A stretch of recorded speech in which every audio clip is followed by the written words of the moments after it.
All right, we got a great episode today. Today's going to be a lot of fun. I have one of my good friends on, fast good friends, I should say. We share a lot of mutual friendships around the business. We've been dying to put this together. We actually wanted to do it in person, and we will at some point, but due to Corona limitations, we've had to do things this way.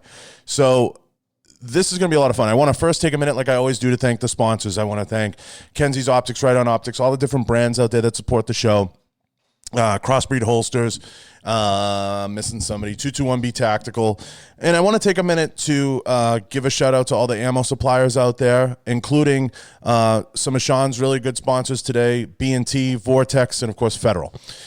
So go check them out. We'll put links down below for B&T, Vortex, and Federal. And big shout out to Vortex. They're always supportive of everybody in the industry, including myself, not just our guest today.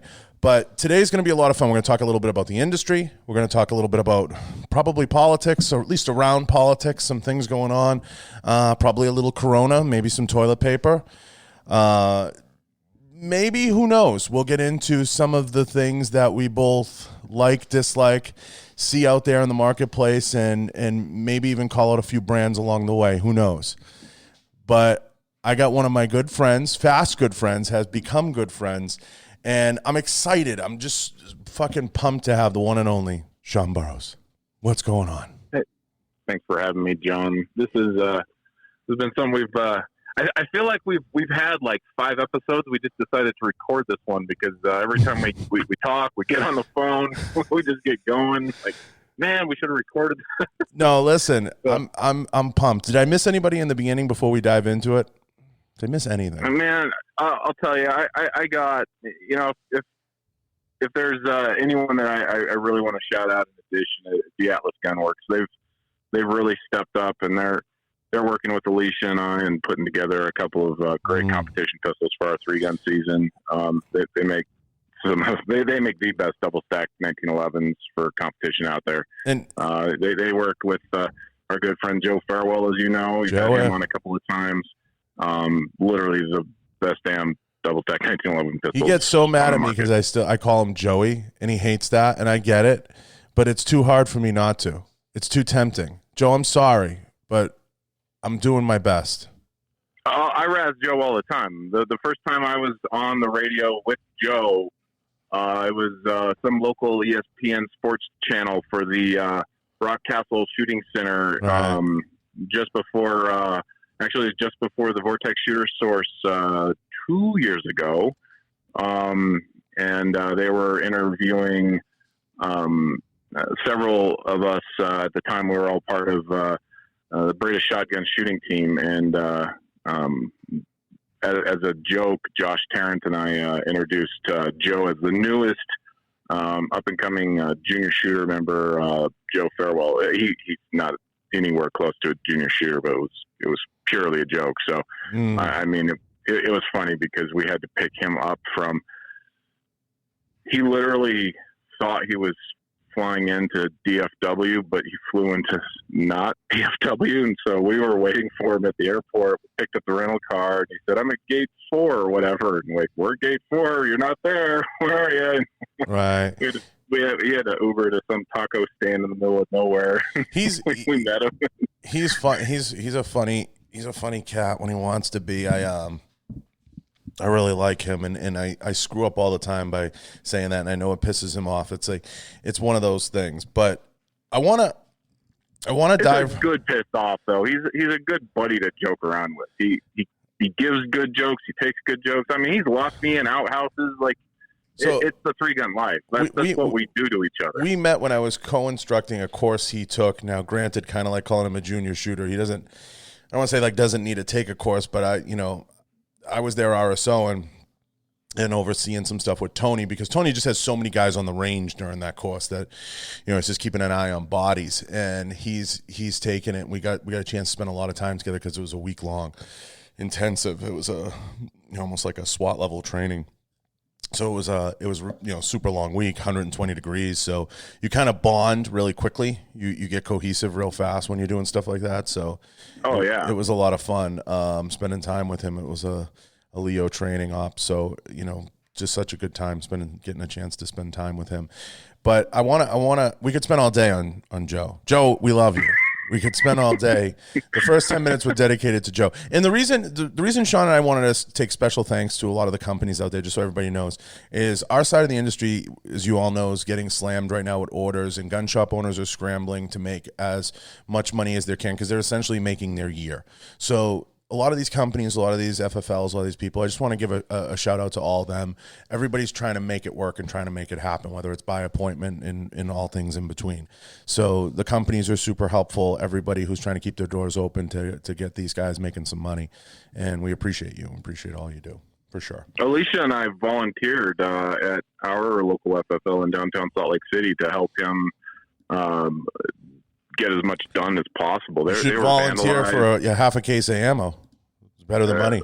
We don't need that. You know, we're very well taken care of. Federal's abundantly good to us, but you know they're good friends. They support us on the local level. They help cover local match fees. We wear their swag, and you know they take care of transfers when our sponsors send us guns to use or give reviews on, or whatever it is. You know, just transfers alone. Isn't that nice? JJ doesn't do that for me. JJ, are you listening?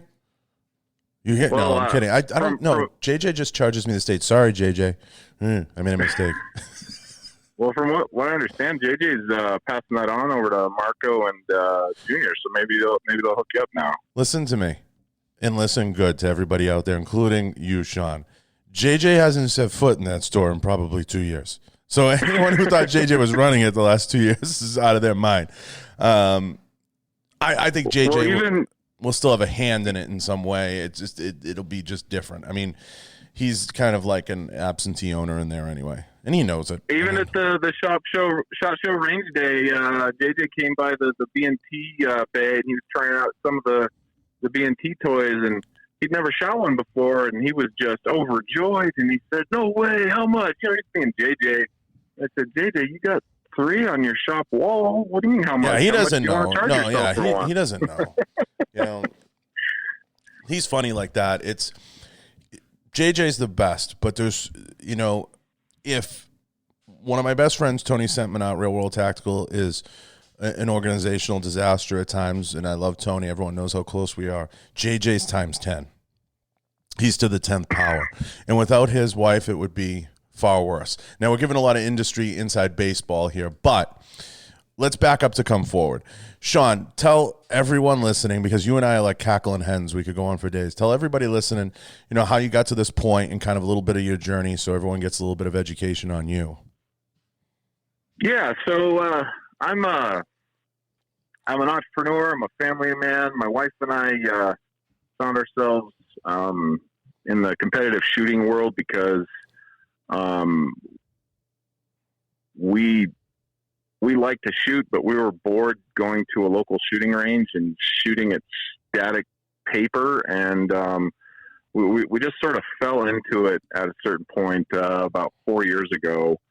And as I started documenting my little journey into going to local matches and stuff and figuring out this competitive shooting thing, she came right along with me, as in, you're not going to have all the fun. I'm coming too.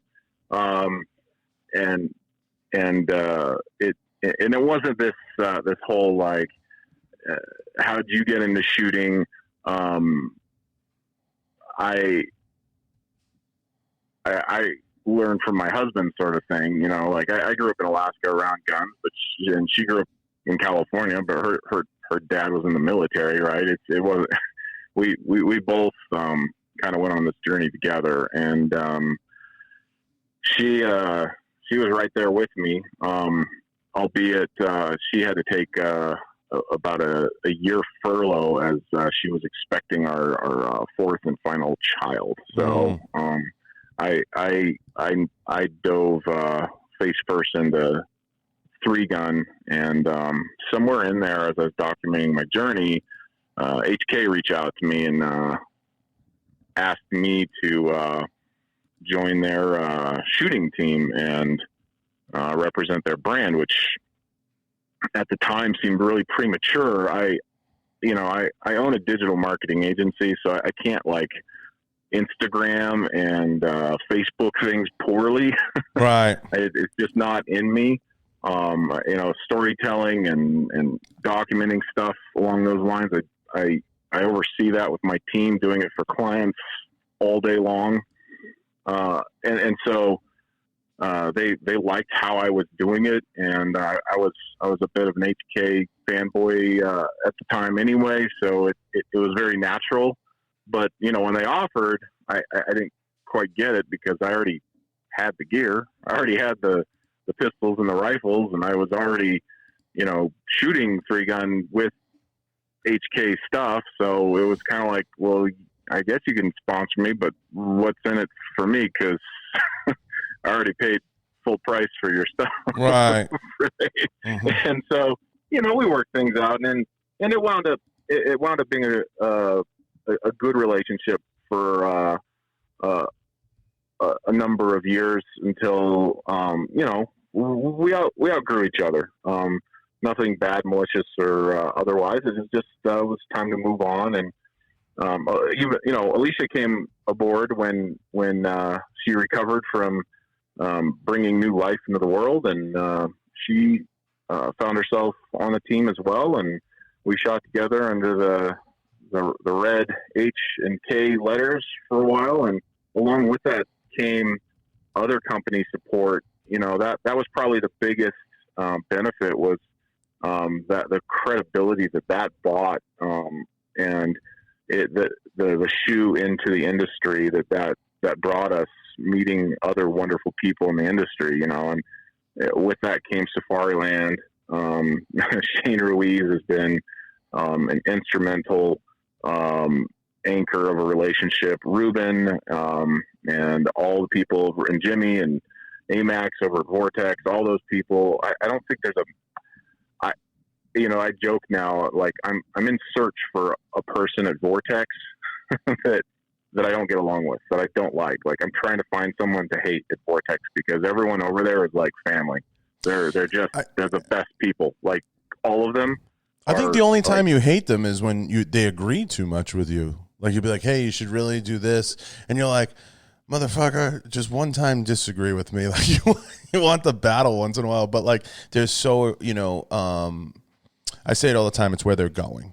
It's what their goals are amazing, and where they're going. It's such people, and I know you've seen this, and I'm going to let you keep going, but in Vortex, I just want to say it.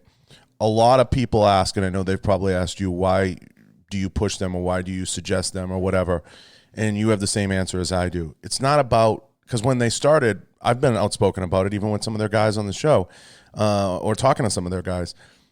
In the beginning, they were like the Hyundai, but they keep getting better. It's where they're going, and it's what they're doing there. That's exciting, and it's fun to be a part of. And frankly, it's where they're at now. I mean, have you looked through their new ultra-high definition binos? Jeez. Of course. Jeez. And I mean, they're doing great work. Their Razor line is incredible. And I came on at a time where they were at an apex of having such a great spread of marketplace offerings, from the entry level to mid-grade and entering into the higher end stuff. And their entire business plan, their go-to market strategy is just exploding, and there's a reason why, and I absolutely love it. And it comes down to the fact that they understand that the only real assets in business are the people. The only reason why gold has any value is because people place value on it. And right, like dinosaurs didn't have any value in gold, mm-hmm. And it was all here, right? All the gold we value was there when the dinosaurs were here. Of course. So, I mean, that's the point. And Vortex gets that. And so they're, as far as optics go, they're crushing life, and it's amazing. So, moving forward, that's where the Federal Premium relationship came from. That's where now, moving forward, as our goals and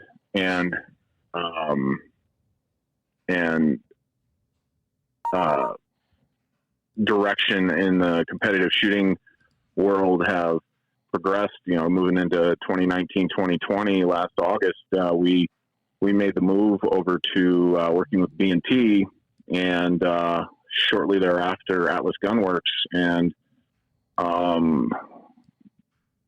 we just couldn't be happier. It's just been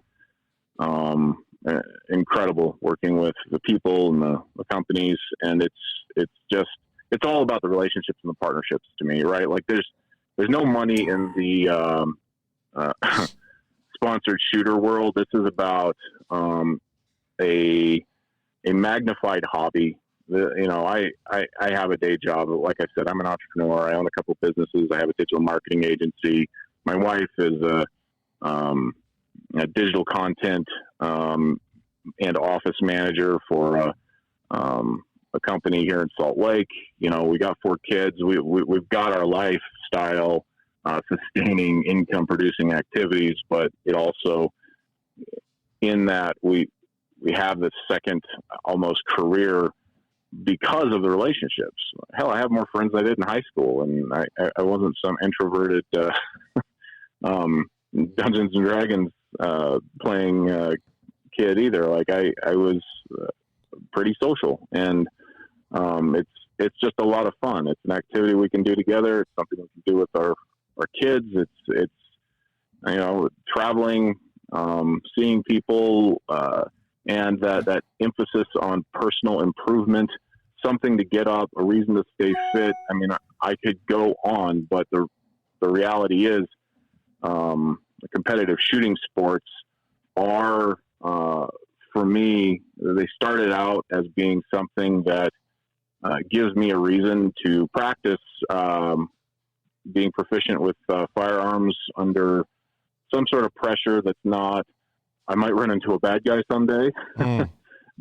Just like the promise of I might get to go to heaven and meet Jesus isn't a good enough reason for me to be a nice, honest person.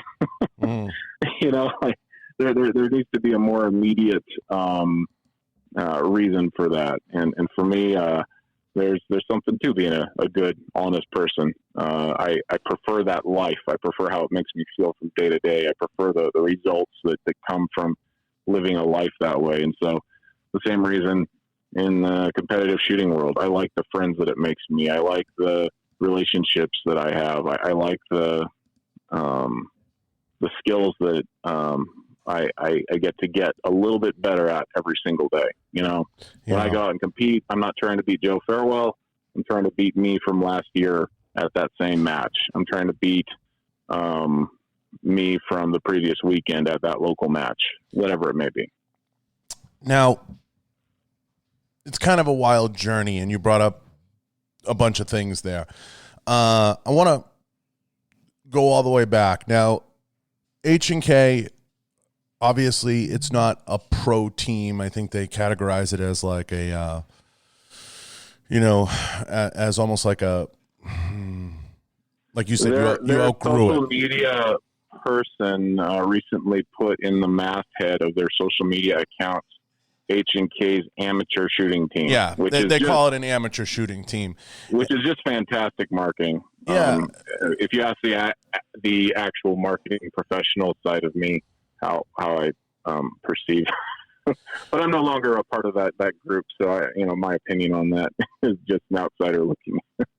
Yeah. I mean, I could say, listen, I think that, HK has the benefit, and at that time when you came on board with them, they had the benefit of having those fanboys, and that's what keeps a lot of them engaged, right? I mean, how would you break down the HK fanboy-ism? It's going to be a long time before people don't know what Die Hard was.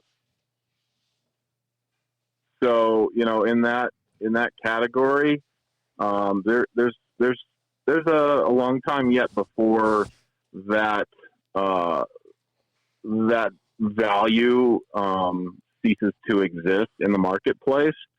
But at the same time, even I mean, I remember being on discussion forums when they released the P30 handgun. People are like, man, if Batman had a handgun, that's what it would look like, right? Like, I carried that thing for over a decade. I love that gun. Fits my hand great. It's a good shooting gun. You'll hear things all over the place about the trigger, whatever. But I'll tell you, the fanboyism, the loyalty is unmistakable. And as that group ages up, they're just going to have more money. And the fact is, HK can come out with whatever they want to come out with, and people will buy it the hell up. End of story. They can come out with anything they want, put their name on it, and as long as it continues to be of HK quality, which that never has seemed to go away, people are going to buy it. We could spend all day on HK. I'm just going to say this because I want to talk about the industry as a whole. That's where you and I, want to go with this as we talk about. HK doesn't reflect the industry as a whole. Yeah, but I do want to say this. People are going to buy it. It blows my mind how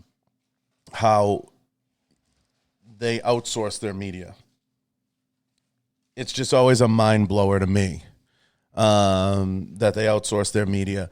A company of that caliber, you would think would have it in-house or would have it managed in building.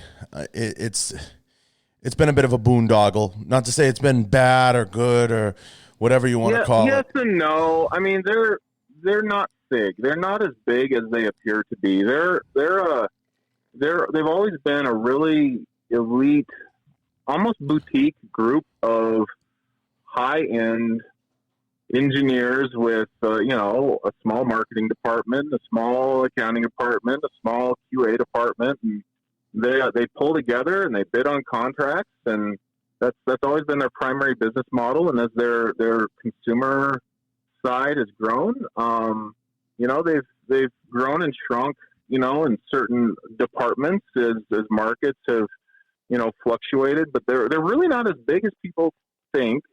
And, that's okay. They're HK, and they're always just going to be who they are. And that's what I've always loved about that company. And, I have a lot of friends in there, and their conflict has always been, the USA side, God bless them. Guys like Nathan Sheath over there, he's always trying to push the envelope. And sometimes, he'll push things. He'll come up with ideas. He's a good friend. In fact, he shoots a little 3-gun. He came over and shot with Alicia and I at Fort Benning back in November. We're shooting with Nathan from the he's the VP of sales and business development. He came over and shot in our squad. Right. I love that. See, that's how, Sean, I love that. That's how I made my bones as an executive in the firearms business.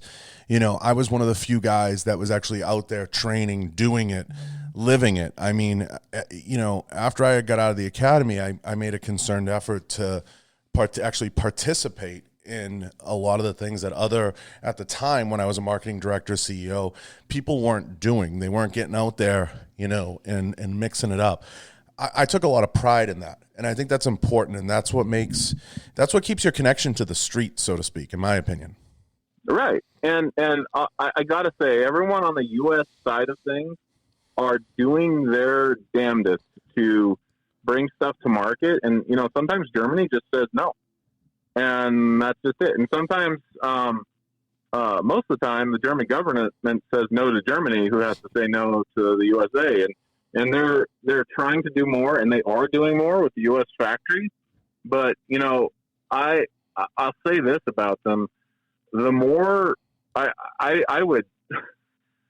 don't think any other company with the conditions that HK has to operate under with the German government mostly would have lasted and prospered as much as they have under these conditions. They're doing considerably, amazingly well with the hand they continue to have to play. And, we want to talk about the industry. They've got the industry plus their own little bubble of conditions to deal with. And then, all the entitled, why won't HK ever give me an MP7? Like, oh, okay. And, that's part of the reason why we decided to move on.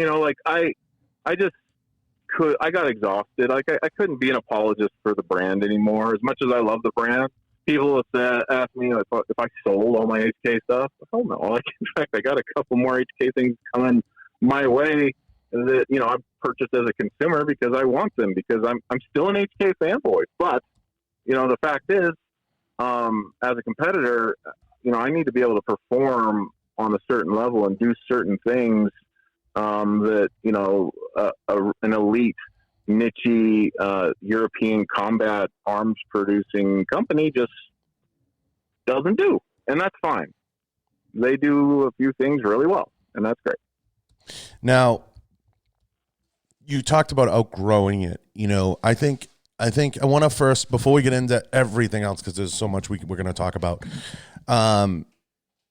Everybody out there always wonders, how do I quote unquote make it in the shooting business, right? And it depends on what your definition of make it is. And let me create bumpers on this conversation. Put us on rails.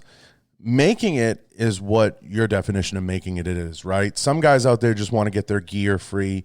Some just want to get their match fees free. It's everybody has a different definition of making it. If you think you're going to, make millions of dollars in the shooting game, unless you own a company or have a successful off-brand, that's probably not going to happen as a shooter. Are there guys that, can aspire to make six figures? Sure. And those are few and far between. I would say this. You made a great point. It's essentially a hobby for a lot of people, a hobby that maybe scrapes together a few bucks and a few different opportunities, depending on how savvy you are and how creative you are. But I want to give everybody some insight. You brought up before having HK, or even maybe Federal now, having that one cornerstone company or cornerstone brand is the key to turning it into something. And I've seen that play out many times, and understanding that when you have that cornerstone company and you're able to build on two or three other brands, when I tell guys all the time what you should aspire to be, and I tell friends this because everybody has this obsession for some reason in the gun industry with $500. They have an obsession with $500. They want to make $500 a month off of each brand. For some reason, that's the number that always comes up. I just want to make $500 a month. And I'm like, why don't you focus on getting all your gear for free first? If you promote the brands and you do a good job promoting them, why don't you focus on that? Setting realistic goals, Sean, building a proper platform and understanding, what it takes to get to the next level. But I try to explain to guys all the time, to make this your full-time job, you got to be in the top 10% of guys out there. And by the top 10%, I mean you're competing in almost every match and consistently coming in top 5, top 10 placements to really make a living doing this. What do you say? I not only, that's a loaded question because,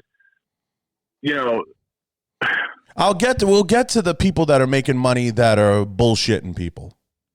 Right. We'll get forget about that.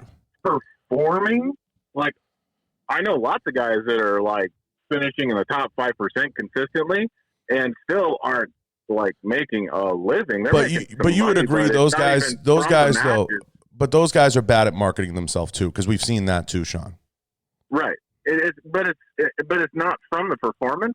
It's because, the money's not coming from the matches. These matches are having a hard enough time getting support from companies, right? We're going to go there. There's no audience. We'll go there. No spectators. The sport as a whole.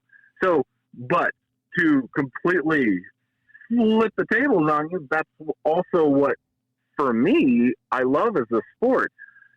For me, when I show up back to real life on Monday morning, whether I had a top 5 finish or I got DQ'd or somewhere in between, which is usually the case, upper mid pack because of, real life.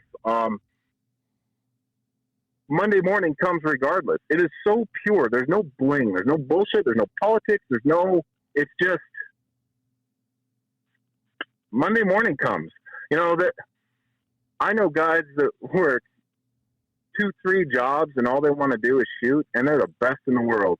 Scott Green literally has not lost a 3-gun match in damn near 900 days, and he works 2 jobs, and all he does is show up. People jump divisions when they see that he has signed up for a match that's coming around the corner. He is literally, in my opinion, one of the absolute best in the 3-gun game. Well, what I should have said is some of those guys are just really bad at marketing themselves. Or, marketing aside, in this sport, unfortunately, there really is no glass ceiling. And so, we have to be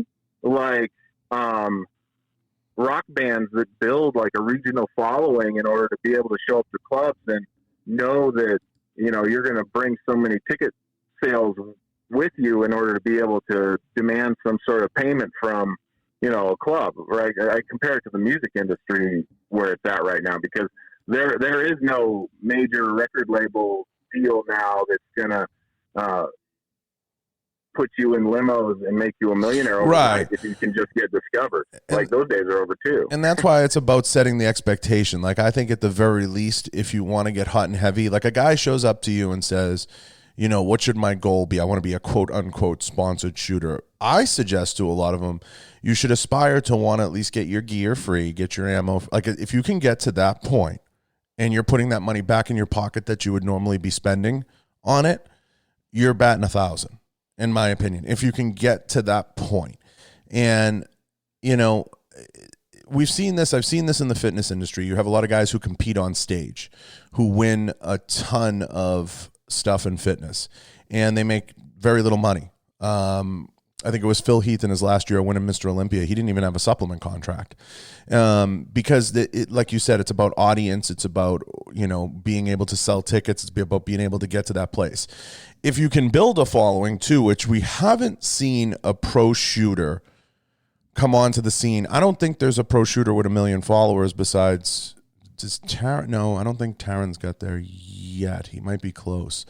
But I don't think we've seen. And he doesn't really compete anymore. No, but I don't think we've seen anyone yet cross 1 million. We have some instructors that have, but I don't think anybody has crossed into that space. I could be wrong if anybody knows of one, but I don't think we've seen it. So, if Jerry, let me see where Jerry's at. I don't think he's there. And, so the industry doesn't have, no, Jerry's not even close. He's at 163. The industry doesn't have a quote unquote, in my opinion, it's my opinion. The industry doesn't have a quote unquote rock star. It just doesn't have one. You look at, as far as fame goes, it's hard. We were starting to see that happen and emerge in the 3-Gun Nation days when stuff was starting to show up on TV. It was starting to happen, but that was so poorly managed and executed. Yeah, we're going to get to all that. We'll cover all that. We'll unpack that. But as a whole, that advice that I give guys to aspire to that, I think is pretty sound advice, because everybody has this misconception, and I think pro shooting's evolving. The problem is, I've said it over and over again, until pro shooting gets to a point where they can somewhat unite the clans and get a larger entity to get behind it, and whether it's getting it on ESPN or getting it back to TV days, it's too fractioned. You have IDPA. Or even, a Silicon Valley platform that won't suppress every single piece of content with algorithmic gravity, right? I mean, anything that involves a gun is completely eliminated from the Explore tab and Instagram, Facebook. I mean, just 2 weeks ago, Vortex's entire Facebook platform profile was taken down from the Facebook platform because they put up a video of Jerry Mitchell shooting a plate rack And they've done that a billion times before. It was a false positive. And so we called, an inside friend at Facebook and helped them get their stuff back up. Luckily, I got a day job and I know a few guys, and luckily I have a friend that shoots 3-gun that happens to, be inside at Facebook. But it took a week. So for a week, Vortex, one of the biggest optics companies in the world that also, just sell observational optics and all sorts of things that have nothing to do with guns. It took them a week to get their Facebook page back. It was ridiculous. Before we get Absolutely before we get to the politics of social media, how do we fix it? How does the sport get fixed? And I've asked every competitor on this. How does the sport get fixed, Sean? I'm probably a little too American to a fault. Like in my opinion, maybe I've read one too many Ayn Rand novels, but I'm really into laissez-faire capitalism. I'm too capitalist to be a Republican. I really, really think that we need to, as individual shooters, take on the responsibility of being better self-promoters. And, I'm guilty of being a better, I've even said it myself. I wish I was better. I wish I could get as good at running guns as I am my own mouth about running guns. But we need to take responsibility as shooters to support the matches, encouraging people to come out and watch the matches. There's so much put into preparing for these matches. We're a volunteer sport. We're out there helping set these up, but no one's encouraging people to come out and watch. Yet I watch people go out and watch golf tournaments. I watch people go out there and sit there for hours and watch baseball. It doesn't take that much more to set up, bleachers and food trucks and stuff to come out and watch a local match. I've brought people out to watch local USPSA matches, and they'll go watch a couple of stages. You don't have to stay the whole time. And it's a pain in the ass for them to figure out where to find, who won what division on even practice score. And that's publicly accessible information. And it doesn't take that much extra energy or work to pull a feed from those publicly accessible scores into a centralized website Sean beat John this time by this many points, but there were only 3 in that division. So is that really that much of a victory? We're not going to take Sean very serious then because he wasn't in the big division, right? Well, then let's look at the big division. Who won what overall? All right, now let's look at the state match. All right, well, 3-gun's kind of a joke in this area. Let's look at the 3-gun players in that region. All right, now let's start looking at the national stuff. There's even in Europe or the Philippines or anywhere else, people are watching this and taking it more seriously than in America, which is kind of backwards. But there's more money behind it. Only the rich can shoot because it's a privileged thing. It's not a constitutionally protected right that any old Joe Blow can do. So I think it's kind of that taking it for granted sort of thing. Since it's there, we're taking it for granted, just like we are our own damn freedoms to keep and bear arms, frankly. We've watched it over this last couple of weeks as the COVID-19's taken over all our lives and changed everything. New, scared, first-time gun owners are panic buying in gun shops. And so what are we seeing all over social media? People complaining well, you need to go out and get training. Just because you buy a guitar doesn't make you a musician. Just because you own a gun, right? It's no shut up. Let them buy a gun. It's no secret, Sean. And I've been very vocal about this on this show to friends, to people. This industry has some awful people. And I could name some companies and I could name some brands. And there are some real shitbag brand owners and people that like to play gatekeeper. And they like to be like, this one's in, this one's out. They're not welcoming. They don't have open arms. They don't encourage it. You have instructors out there, and I know you know some of them. I know you know some. Mm-hmm. There's instructors out there that are know-it-alls that you can't even go take a class because their ego is so big and it becomes a 5-hour commercial about them. And nobody wants to sign up for that. And it's bullshit. And even Bravo, on the internet, you nailed it on the head. And everybody on the internet likes to play expert. Okay, I know this, I know that, I know because I was this, I know because I was a that, I know because my background says this, or my DD 214, or my piece of paper, or my certificate.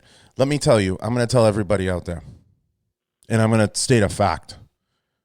The shooting qualification for whether it's law enforcement or even when you go to basic is a joke.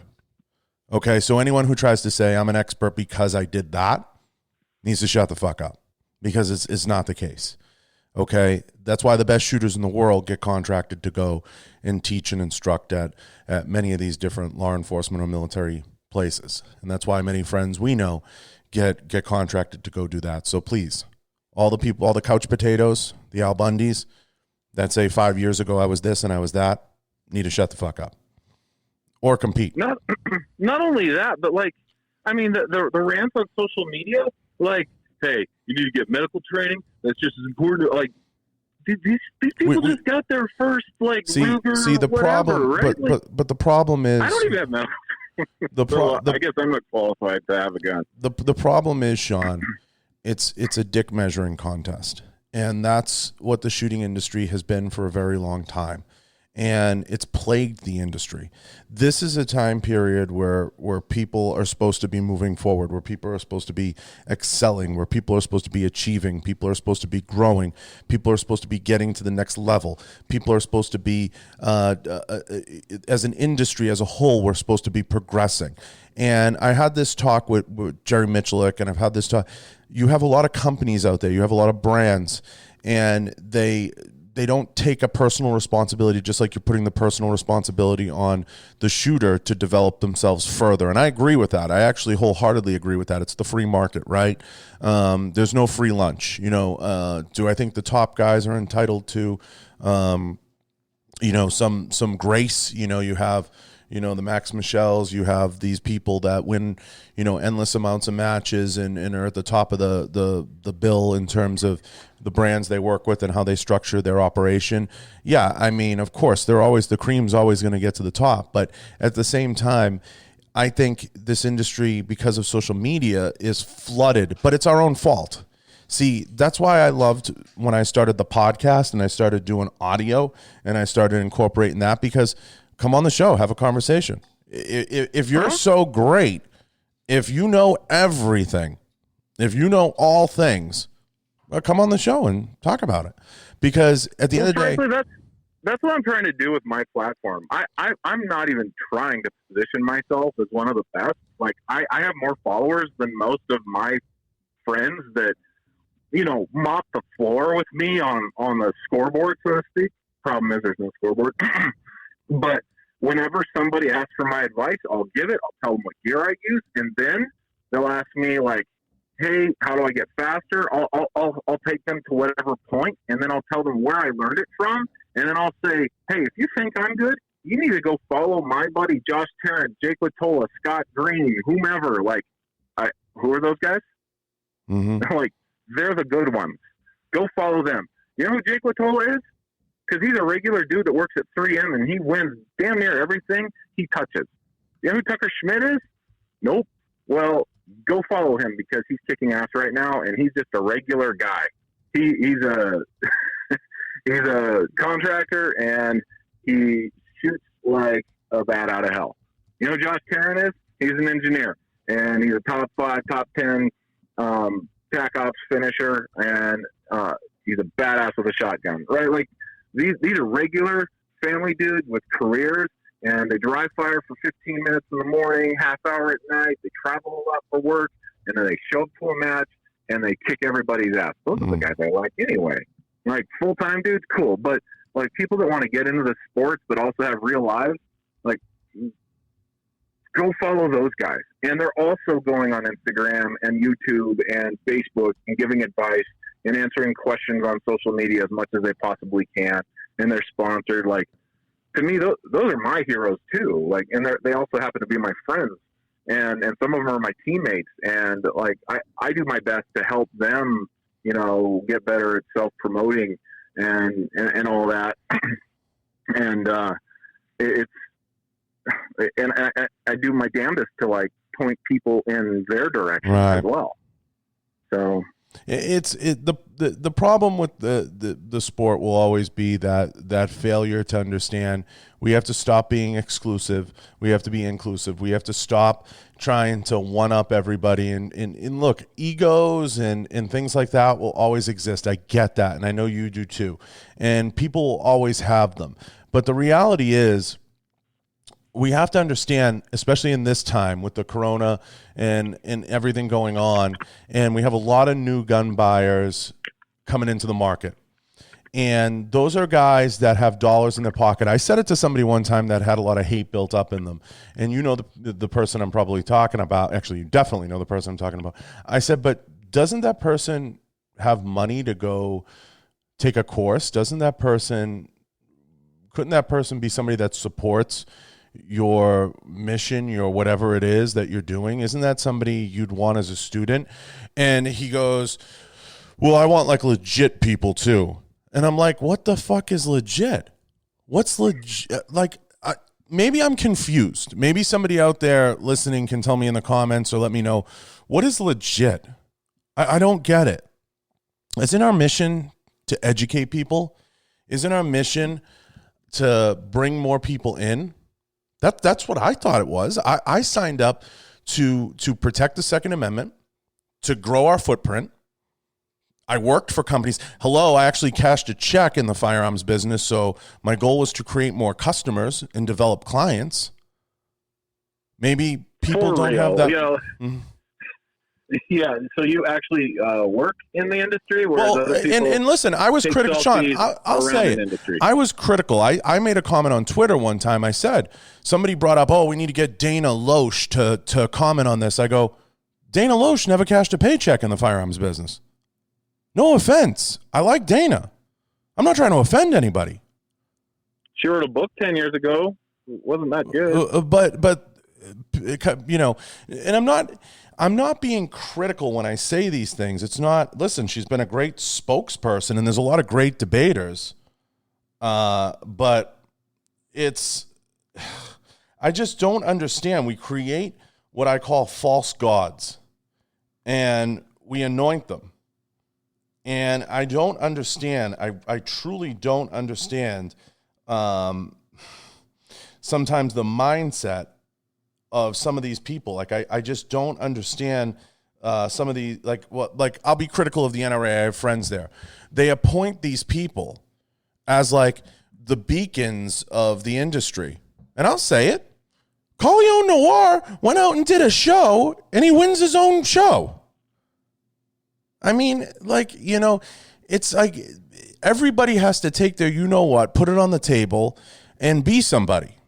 And I used to tell everybody all the time when I ran booths at the shows, and I still do, I say, everybody's somebody, just ask them when they come up to your booth. So just remember that, guys, when you're working. Everybody's somebody. I know this, to move forward as an industry, a lot of the ego needs to be sucked out of it. And that's a onus that needs to be placed on brands, on us as individuals, as us as leaders in the industry. I want to see people do more. I want to see people participate in more. Like, I'm at the point where if I'm interviewing people for potential sponsorship or for brand alignment, and they say to me, all I have is Instagram, I'm like, that's not enough. That's not enough. Well, it's not enough in any industry or any marketing plan. Coming up in digital marketing, like for my background, my core competency for a decade and a half was in search engine optimization, because for a long time, the only way you got around the internet was in search engines. Well, guess what? There's a lot of other ways to get around the web now. So, when people find some of my old content come across my agency and they want, to rank in Google, we got to spend some time re-educating and updating them on how the internet works in 2020, right? And I feel like you got to do that in this industry where, like, look, guys, you can't be, companies companies can't sit there and expect their stuff to just sell because they exist. You know, I have a friend named Carlos. He's from Colombia, and he well-to-do. He comes up to the U.S. A couple times a year to just visit and just be an American vacation. And it was his 30th birthday about 2 years ago, and he wanted to go out and have a good time. And he was single at the time, and so Carlos and a bunch of us friends got together, and we were at a second bar of the night, one of many to come, and he wanted to get hammered. I'm the designated driver, so you know my lovely job of the night and the most entertaining I'm going to receive is by just watching. You know, it's my people watching night, right. And but culturally for him in Colombia is it's kind of the opposite of what it is here in America, where what you get to do is you get to sit there and the women get all did up in their skimpy little outfits and they throw themselves at you because you're the man. It's very patriarchal. Right. Whereas here in America, you know, they sit there and we, you know, hey, babe, can I buy you a drink or whatever? You know, the men are hitting on the women. Well, he's so bummed because he's just sitting there, he's ordering drinks, and he's kind of bummed out. We didn't know what was going on. It's his birthday, and he's being quiet. We don't know why he's depressed. We move on to the third place of the night, and I'm like, Charlie, that's his nickname. Like, what's going on, man? Like, what? Aren't you having a good time? Like, we're all laughing. Like, everyone else is kind of into themselves because they're all getting hammered now. What's going on? He's like, no girls are talking to me, man. Like, you haven't talked to any girls. I figured it was just a bro night. Not one girl's come up to talk to me. I got all dressed up. I'm wearing my best whatever. And anyway, so we had to explain to him it works a little bit different in the United States. Right. Any other time, he wasn't looking for anything because he had a girlfriend back home. But, you know, this was his only time coming here and being single. And so he'd never experienced that before. Kind of funny. Well, I mean, gun companies are like that, man. Like, they think just by virtue of existing, and if they can get, you know, that one famous model of their whatever to be in a movie or whatever, people will just want their stuff. If they can come out with this one little feature, people will want their thing. If it can be in this one second caliber or whatever it is. And you actually got to work. You know, I was talking to Neil over at Ready Gunner down in Provo, you know, and I was asking him, you know, what it's like kind of being in this weird post-Trump slump, market now corrected, but, you know, what are things like? And he said, things are great for us. He said he was talking to his distributor, and he's having the same conversation. His distributor said, like, things are terrible for some companies, and things are great for the Ready Gunner. And what it comes down to is the stores that do marketing. You know, Alicia and I work with two stores here in Salt Lake. We'll go down to Ready Gunner. We'll train in their indoor range in the wintertime, and we do all our transfers and stuff at Gallatin's all the way up in Salt Lake. We live about halfway between the two, about a half hour either direction. And both stores are really, really good at social media. Very active on Instagram, Facebook. They do YouTube stuff. Very different styles. They don't compete with each other because they're two different counties.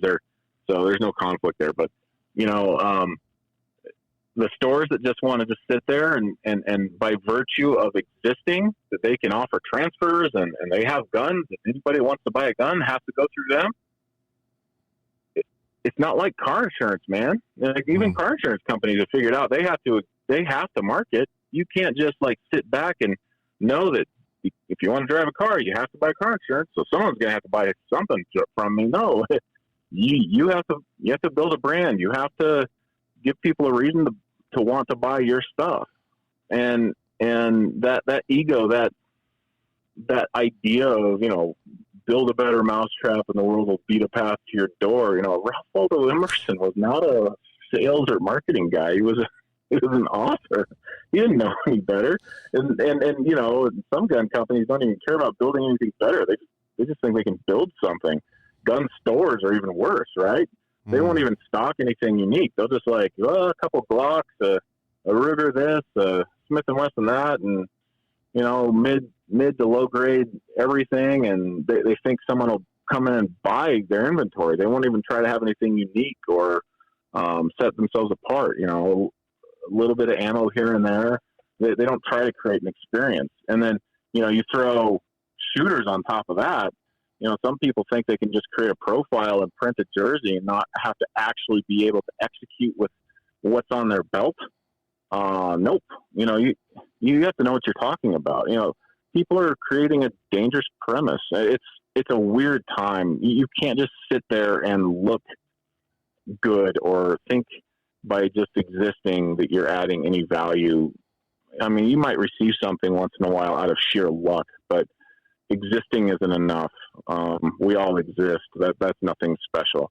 It's special that you do exist, but you got to do something special with it.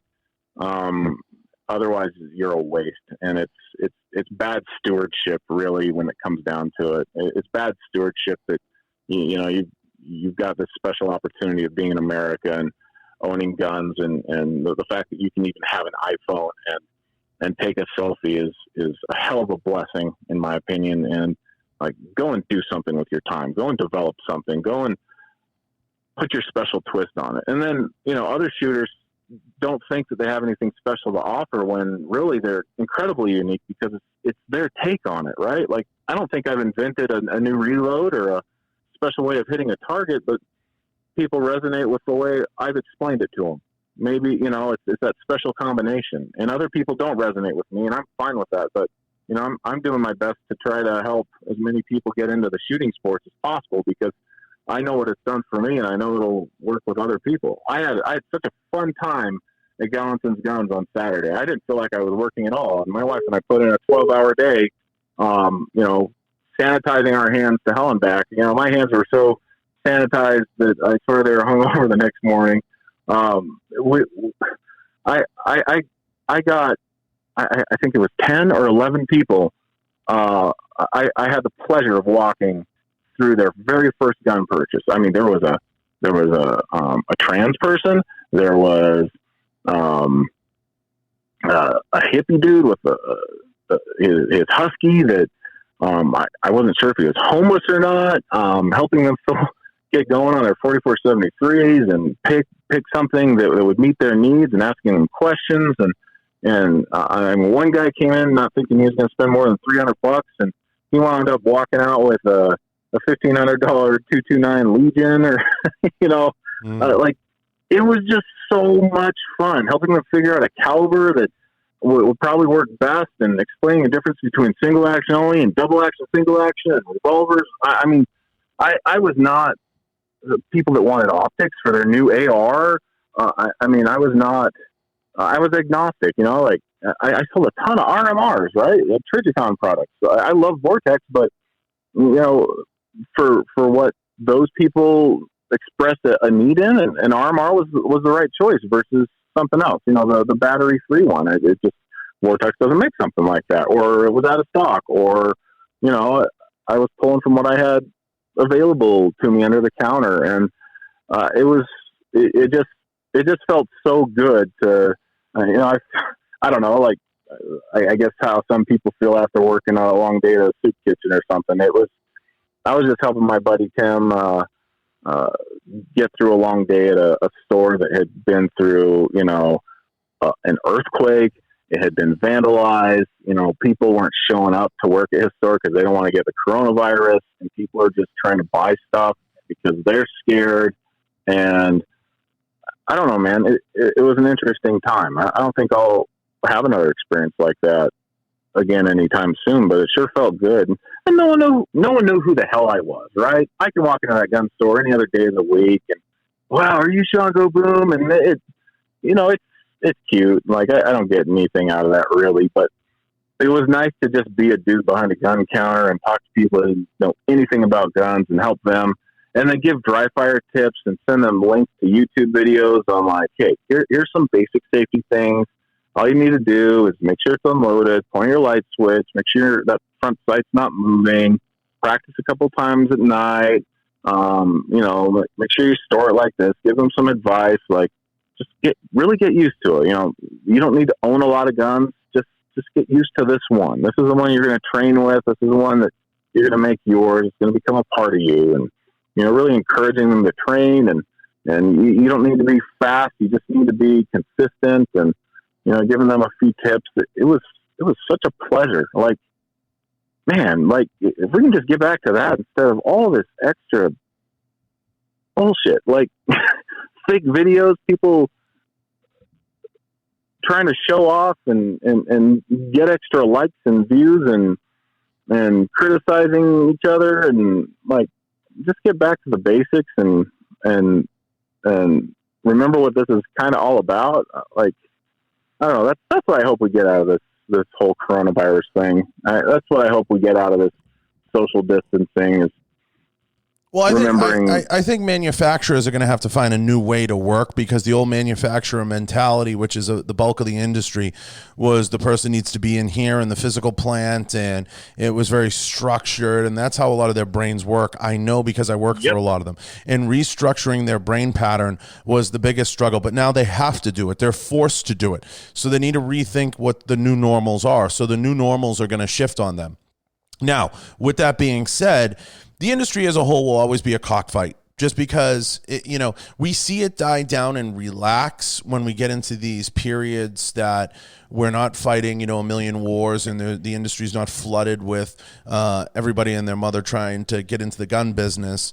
But it quiets down. And in my opinion, being the capitalist that I am, the good people always rise to the top. I've seen 2 cycles of this already, being in the business and seeing the people that go to SHOT Show that stopped going and they're no longer in the industry, and then the people that stay, and you find the people that are in for the long haul. And the ones that are in for the long haul and are successful, they do something that is incredibly rare. They evolve. And they evolve and they get better, and they start to understand the marketplace. I think that's why we love going over to B&T. That in a nutshell right there is why we love being with B&T. And I look at brands like we talked about a lot, Vortex, that have their hand in everything, whether it's Instagram, Twitter, podcasting, YouTube. They're not one platform centric. A lot of these companies, Sean, will be in for an insane rude awakening when they realize that there's other platforms out there and there's other areas to develop. When I look at brands for inspiration, and I know you're a marketing guy, I look at brands like Red Bull. I look at brands like Monster. I look at brands that have transcended the action sports genre and participate in so many different areas. And when you talk to them and you talk to the people very high up in those positions, even at Quest Nutrition and some of the different brands, they're trying to be as inclusive as humanly possible. They constantly want to talk about market share. They constantly want to talk about how they can blaze a path into these new areas. When I first got into this business and I was blending a lot of fitness and shooting and, starting to dip my toe into mixed martial arts and jiu-jitsu, everybody was like, what the fuck is this guy doing? Fuck him, blah, blah, blah. Oh, I can't believe, what is this, like a bodybuilder with a gun? And I remember it like yesterday, saying it to a holster manufacturer, someone who's well-known in the industry who has since blocked me. I said, do you not want the money of people who work out? And he was like, oh, I'm not saying that. That's not what I'm saying. And I'm like, dude, you're a fucking idiot. Like, you don't get it. And you're part of the problem. And there's a lot of companies like that. And old beefs die hard. I've had issues with a few brands, and every single one of them out there that you know who you are if you're listening, and I know you stalk me because I see it on LinkedIn. I have premium. I know. I'm serious. Listen, I'm a savage on LinkedIn. I call these motherfuckers out all the time. There's too many people trying to play gatekeeper. He's in, she's out. She's in, he's out. And there's a lot of people in this industry that fuck it up. I know a very well-known person in the industry that when the Saint campaign launched and kicked off, the Springfield Saint, there was a certain person who marketed themselves as a shooter, and I use air quotes, did a national campaign for little to no money. And that's the type of shit that fucks this industry up and fucks it up for the people out there that are trying to make a living in it and actually trying to participate in the industry at a higher level. And then there's people out there that they want to market themselves as the baddest person in the room by putting everybody else down. And that's how they operate. And I put the onus back on the brands, back on the companies. Do your homework. Bring in people that diversify you. Bring in people that are willing to grow your market share. Bring in people that open new doors. Bring in people that can excite your base and expand your base into different areas. I find more often than not, too many brands and too many heads of brands, they become stagnant and they become very stale. And our industry for a long time, Sean, has been stale. And I'm hoping that what comes out of this, coronavirus, where we have a lot of new customers, and I've been on the phone with endless amounts of people about this, heads of companies and brands. I said, you're going to have a new customer. Whether or not you're going to turn them into a client is going to be up to you. So you better examine a lot of your practices, because these are not, the problem is in marketing and branding across the footprint of the firearms industry. We've always reverted to what I call mag dumps in a desert. And the reason I call it that is, for some reason, the industry likes to just always revert back to what it knows, which is BDUs with 47 gussets, and it looks like a cheap 511 ad thrown together. And that's what it always reverts back to, is a mag dump in a desert. Right, and we've been joking about that back and forth. You know? and that's that's the industry's fault. And that's not... Well, go ahead. It's not just these companies though, man. It's also these marketing and PR professionals too. But I was talking to a couple at SHOT Show, and and I just happened to say, "Oh, where are you at on Instagram?" Like, "Oh, I don't do social media." Literally, they're pushing themselves as PR professionals, and they're not on, quote, social media. What is this, 2006? You don't have a MySpace? Come on, seriously? Because look. Grant and Rogan, the typical liberal, and DC Drano, those guys move more attention and engagement than CNN.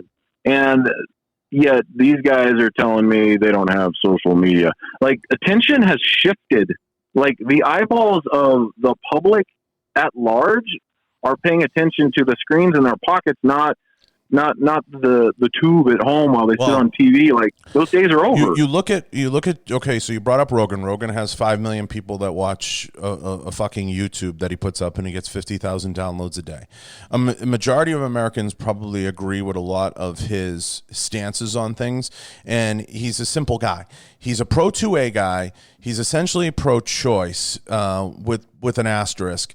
He's pro-marijuana. We're entering a new normal, and this is why I could get into this and spend all day on this. This is why the Democrats can't find a candidate. It's because Democrats are prepared to die on the hill of the Second Amendment, where Republicans are not prepared to die on the hill of Roe v. Wade. We respect the law. We respect what was passed. We respect what the Supreme Court put in place. They just don't respect what we have. And that's part of the problem. And that's part of the problem across the board. That's part of the problem in the gun industry. People don't respect... We've moved around gay marriage. Yeah. Like, 10 years ago, it was horrible, but... People do not respect people's lanes. I know my lane better than anybody. And when we first met and had a deep dive conversation, we were talking about this exact topic in terms of knowing your lane and knowing where you fit. And some, people come up to you all the time and they say, this is the only... Let me explain something to everybody listening. This is the only industry where every time you meet someone, the first thing they say is, "What's your background?" How about we say, "Hi, my name's Sean. It's good to meet you." Right. This is the only industry where people get in your face and they're like, "Well, you were only a local cop in Poughkeepsie. That's not good enough." Well, you know what? Right. It's until we grow and get past that, it's not going to be good enough. You don't ever see Joe Rogan having to defend the fact that he was a Taekwondo guy and he got his jiu-jitsu black belt later in life through John Jock and later through 10th Planet. You don't ever see him have to defend himself to UFC world champions he has on his show. You want to know why? They've grown. They progressed. They got past it. They're grown as an industry. They're light years ahead of us, and they just came in the last, 15 years? So they've gotten past it. They respect him, that he's a platform to talk and to speak from. And until we get past that, we're in an industry where unless you're CIA and you have 47 confirmed kills, it's still not good enough, because somewhere there'll be somebody else that was more. There'll be somebody else. You got to be this. You got to be that. You have to be. If you weren't a CEO, you have to be. If you're just a marketing director, it's not good enough. If you haven't, got 47 animals in Africa, you're not a good enough hunter. Everything is not good enough. Everything. And until we grow past that as an industry, as a whole, we're never going to get anywhere. That's my big point in all the scuttlebutt about what fits where and how companies market themselves and how they react. I mean, we can get into companies and spend all day about disasters. I was talking with Jerry about this, Jerry Mitchellek. Like you look around, you walk around SHOT Show, there's so many great brands in this industry. We've talked about a few, but there's so many great brands. One of the ones I've been critical of at SHOT Show was Browning. You look at a company like Browning. It's not about just putting the Browning logo on everything that you can. And, like Jerry was laughing. He came out and said it. He's like, it's not about shaker cups and water bottles and everything. And I understand, getting your brand out there and getting your license out there. But you walk by that booth, it's the size of SIG, and you don't even know what's going on in there. You're like, are they selling ammo? Are they selling guns? Am I buying clothes? What the fuck is going on in here? You don't even know what they sell. It's so confusing. And then you walk by a brand like SIG, and it's very clean. You understand what they're doing. You get it. When they want to get into hunting, you can see it. They have a separate build out for it. It's easy to navigate and understand. I look at some of these brands, and I just get confused. And I'm just like, what the fuck are you doing? Well, it's about having something of substance, right? Well, you brought the point up. You said every brand wants to come out with the widget and just put the widget out there and say this is the greatest widget. It's not going to work like that. Not in this lifetime. It's not going to work like that, because somewhere in a cave there's somebody making it better, and there's somebody doing it better. So you have to put behind it the right wherewithal, the right marketing, the right branding, the right structure. I look at brands, and there's good brands. But there also has to be quality and context. There has to be a context behind it. It can't just be a solution looking for a problem. It's like those Glock widgets that tell you how much ammo you have left in your magazine. Like, okay, thanks. I'm glad I have a little counter on the back of my gun that has a number on it. I'm not worried about it. I practice my bolt lock reloads. But thanks. It's like this, okay? We talk about it a lot. We talk about finding a solution for a problem that doesn't exist. It's like, there's some companies that are just insanely blind to where the market's going. I look at like the race now to the bottom in the bolt gun market. You have SIG coming out with the Cross. That's essentially a $1,500 bolt gun that you could buy off the rack. That's a great piece. A great piece to own, a phenomenal product that they launched, and we're marching towards. And then you have some towards a race to the bottom in that market, and then you have some companies still trying to come out with $1,000 chassis. And I look around and I'm like, do you understand that you can't even get an action? Like, do you do any market research? Do you understand anything that's going on out there? You can't find an action. Jay Allen sold. There's a reason she sold it. Okay? That you can't get the products, the components to build those guns out, and you're catering to boutique small operations, and you're trying to market it as if it's the greatest thing since sliced bread. Those days are over. It's kind of like the 1911 market, right? Don't get me started on Kimber. I had a long talk I said no company name. I don't give a fuck. You look at a brand like Kimber, and I love the brand. I have great things to say about the brand. But it's almost like that you want to put pearly grips on everything and market it as like the Gucci 1911. And at the end of the day, who shoots the gun? Who even? I've seen a lot of people posing with them on Instagram. Who actually shoots it? And I look at the releases they come out with, and they're like, this is the latest and greatest thing. We put delicious ivory tips on this gun, and it has a high mirror polish. And I just I'm saying to myself, do you pay any attention to the marketplace as a whole? What do you make your extractor out of, though? Right, exactly. MIM parts, probably. Bobby pins. And, look, I can be critical all day. And I say this about these brands, whether it's Browning or Kimber, because these are cornerstone brands in our industry. And you and I both, we say it with love. They could be so much more. They just have to take a step back and look at everything from 1,000 feet and take a minute. And they have to start to come out with and start to talk about very practical things. Okay, very practical conversations. You look at what SIG did with that bolt gun. That's a very practical release into the marketplace. It forces every company around them to re-examine the $2,000 bolt gun that they have and try to compete with them in that space. That's called raising the bar. It helps the consumer, and it helps us get access to stuff that's phenomenal. It gets more people into hunting. It gets more people into the space. Part of the reason why or to reevaluate why a bolt gun should be $2,000. If you want to continue to sell a $2,000, $3,000 bolt gun, you got to adjust, the perception of what the definition of a high quality 2000 bolt gun means, right? Mm-hmm. And it can't be pearly handles and gold tip this or that, right? There has to be a functional, contextual quality thing about it. And, that's what Atlas has done really well.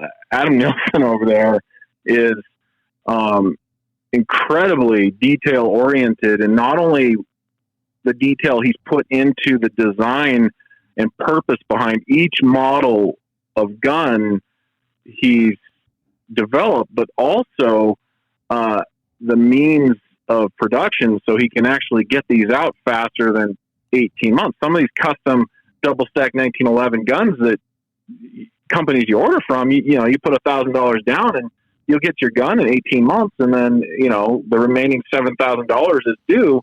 Whereas Atlas, you can get your gun in under 6 months, and you're under $5,000, and you've got the tightest tolerance,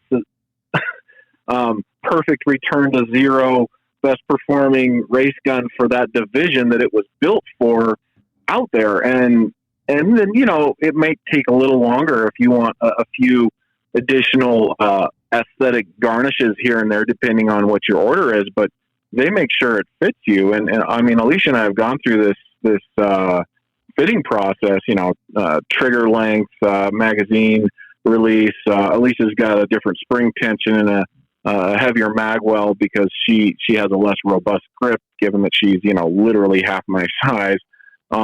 So she's got a different tuning to her gun than mine, but the net effect is literally going to be the same. And the Hyperion is literally the only double stack 1911 built from the ground up around the 9mm cartridge. And what you get is one sight picture, 6 trigger pulls as fast as you can go, and you're going to get a 4-inch group at 10 yards. Because of that, the way it's tuned, it returns to zero, and it's an amazing race gun for the divisions we shoot in, and they're building it to perform with a very specific task in mind. And so when people come to me and say, why would I spend $4,500 on an Atlas Hyperion when I could spend $3,500 on a staccato of a similar size from STI and save $1,000? I can justifiably say, because the Atlas experiences, they're going to tune it to you and fit it to you and make sure it runs for you. That's what the extra $1,000 is paying for. Versus STI is just going to sell you a staccato and say thank you very much. Not that that's bad, and I'm not bagging on STI at all. I'm just saying that's the difference. That's the justification for the more expensive purchase. It's the experience. It's the heightened. No, and Sean, bar. Listen, I compare the gun industry to buying suits. There's custom suits, there's semi-custom suits, and then there's off the rack. And that's what the gun industry is. And people need to understand that.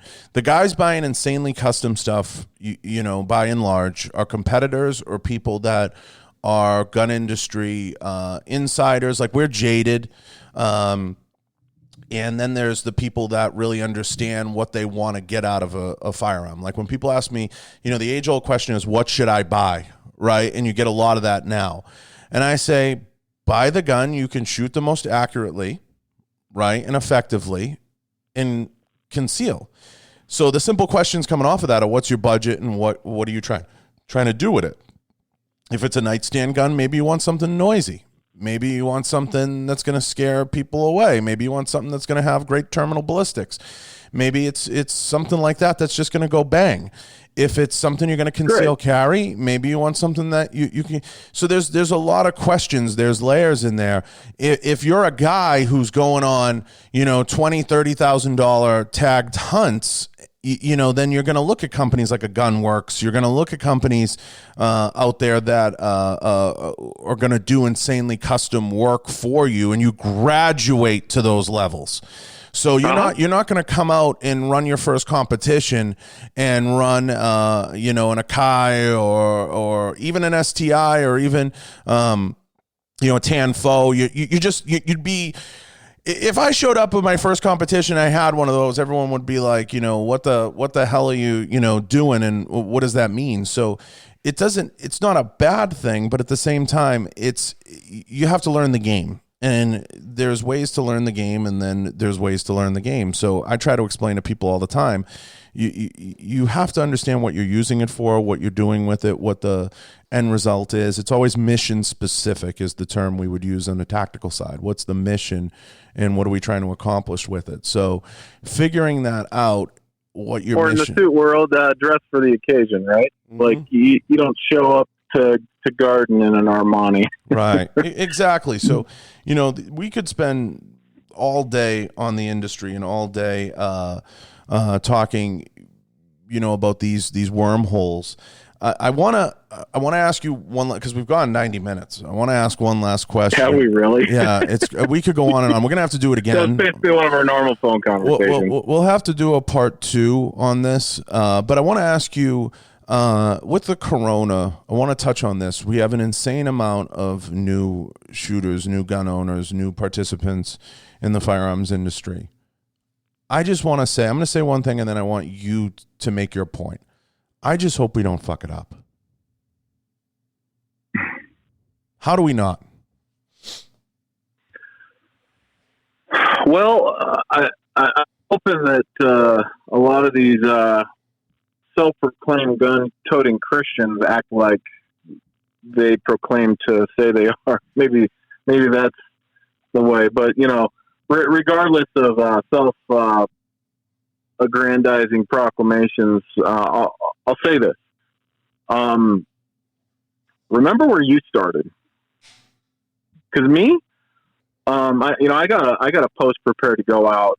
It shows me out in the West Utah desert with a horrendous grip. I think it's an old SIG 229 Equinox chambered in 40 with this horrible grip.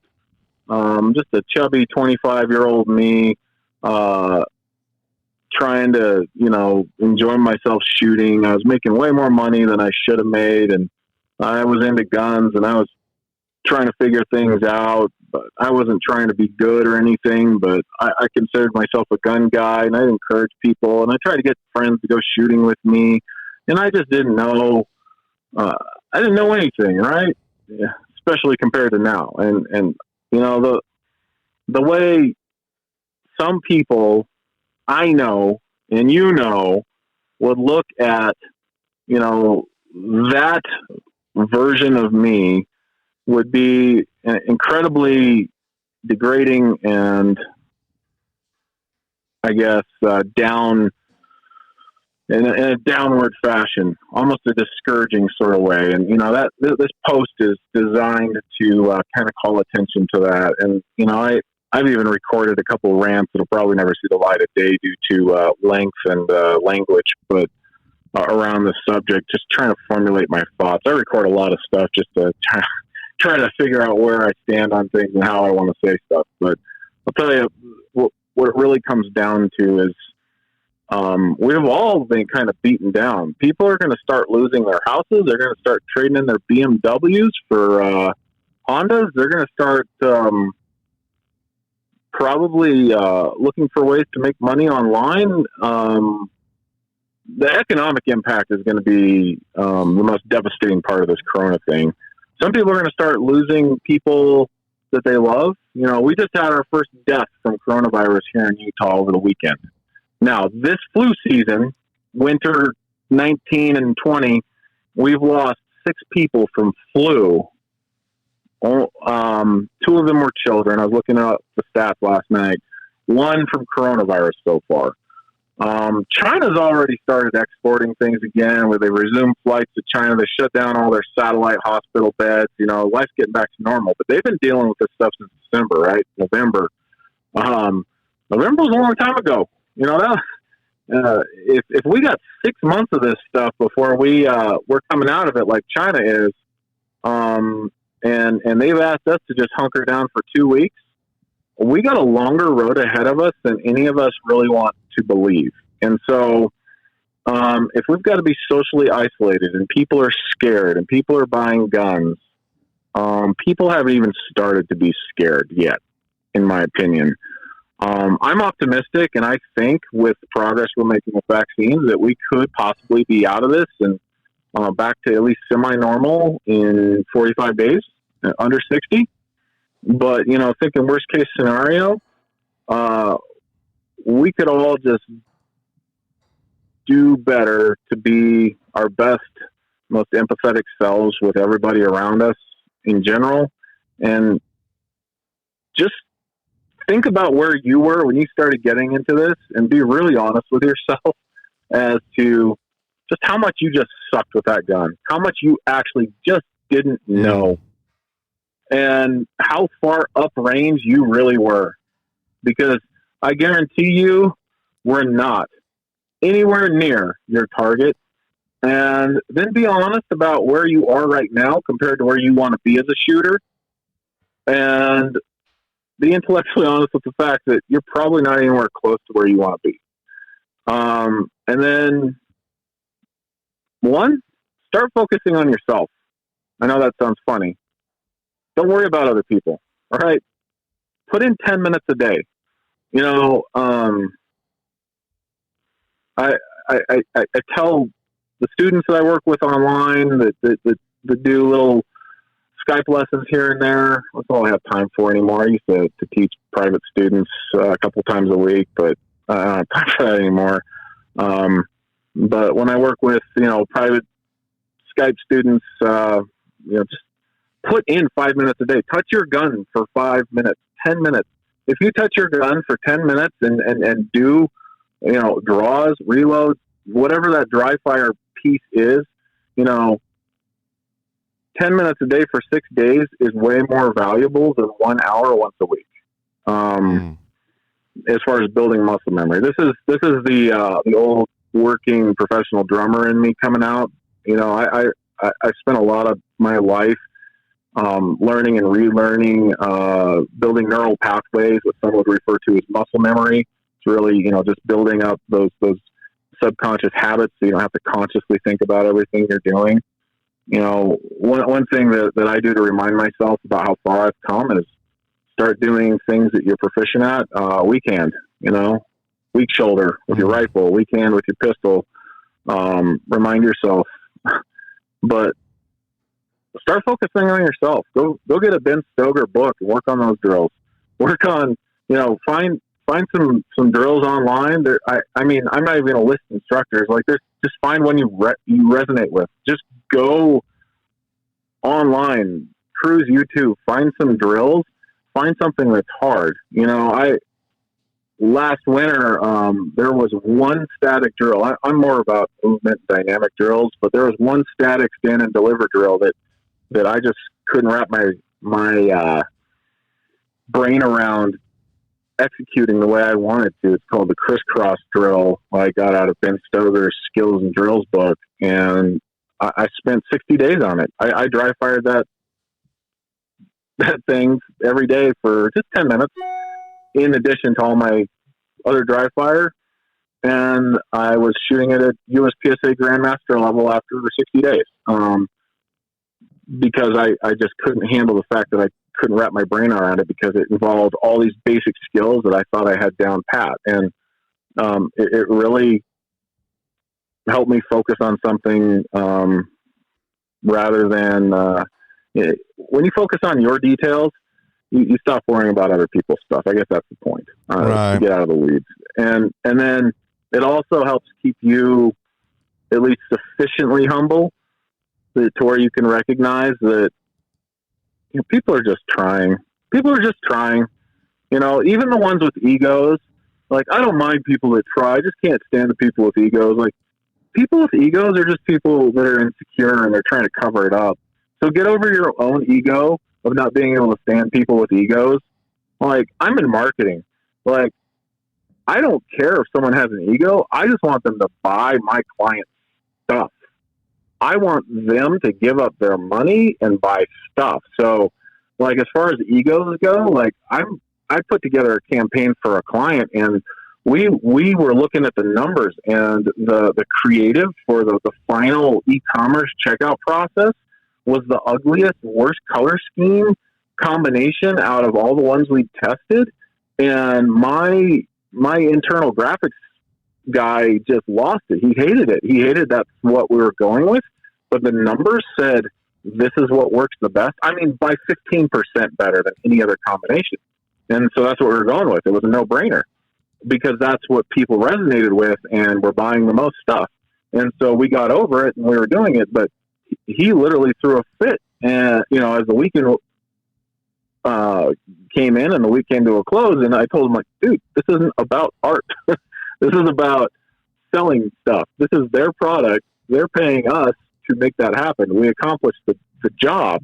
Like, get over yourself. And he was right. And so, as we're helping move product for our clients, like, it's the same thing. What's the end goal? Is your goal to help yourself be able to only withstand people who don't have egos? Because that means you have a hell of an ego. Like, look, I got one. Like, I'm constantly trying to keep myself in check. These are my internal dialogues, right? For me. And that's one of the reasons why I'm in the shooting sports. It helps keep my own arrogant ass in check real quick. Like, I'm around amazing guys. I'm really good at selling. I can outsell almost anybody, but I'm around a bunch of dudes that are engineers and gunsmiths and accountants and doctors and people from all sorts of walks of life. And the only thing we have in common is we want to shoot fast and not miss. And we want to get better at it. And we meet up and we see who's better that weekend. And then we all go home, right? And it's a reunion at a different town and a different match every month. And it's really cool. And that's literally the only thing we have in common. We probably wouldn't have met otherwise. And it's really awesome. But for me, it helps keep my ego in check. And when I first started, it was, I heard the conversations. Shit got back to me. Like, how is he even sponsored? Well, the fact is, I created a lot of value for the sponsors. It wasn't because I was winning. Winning doesn't bring a lot of value because of the way the industry is, back to our original conversation. So, and the only way I could quell that, like, how's this Sean guy even, is by helping those guys make themselves a bit more valuable to their sponsors.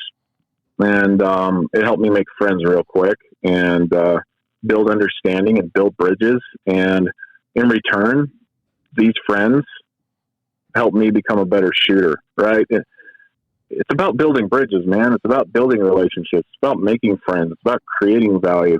Human relationships, at the end of the day, are the only thing we really got. Like, so you can shoot fast. Why are you posting that on Instagram? Because you're hoping people click like and comment and admire you. Why do you want people to admire you? Because you want maybe people like you. Because maybe you want a friend. I don't know. Like, this is just me talking, but maybe we all just want to be liked. Maybe we all just want to relate to one another. Maybe we all just want to be a little less lonely. So let's stop being assholes to each other and help one another out. And I don't know, man. That's where I'm at. That's what I'm thinking. That's what I'm trying to accomplish. I think you said it. You said it well. I think that's the best way to put it. I couldn't have put it in better words. I think you're absolutely right. And I want to give you the last word. Let everybody know where they can find you and how everyone can look you up. And we're going to have to do this again. I'm most active on Instagram in the shooting world. Sean.go.boom. That's SEAN. You can also look me up, Sean Burrows, BNT, or Atlas on YouTube. You can find my YouTube channel pretty easy. Or on the business side, I'm most active on LinkedIn. So just look up Sean Burrows on LinkedIn. If you have any marketing questions, I do a lot of consulting. I'm happy to just talk through things. I love talking to industry people about marketing. I love human persuasion, storytelling. To me, it all blends together. I can't help not making everything a business conversation anyway, but that's where I'm most active online. Well, we're going to have to do it again. No, we're going to have to make this a range day when we're not all contagious and worry about driving through aerosolized corona clouds and having it run into our eyeballs and infect us. So we'll have to do a part 2 maybe coming up in a week or two. We'll do a part 2 on this because it's too much to unpack. There's just too much. Let's do a BNT range day in Vegas, and I'll bring some Swiss toys down, and we'll definitely have Alicia on because she'll add another dynamic, and we'll have some fun together. Amen. Well, I want to thank all the sponsors. I want to thank everyone, participated in this, especially, we brought up earlier, Vortex, Federal, B&T, of course, for Sean, and, of course, all the brands on my side that make it possible. Make sure you leave a review, and, getting reviews on iTunes is a pain in the ass.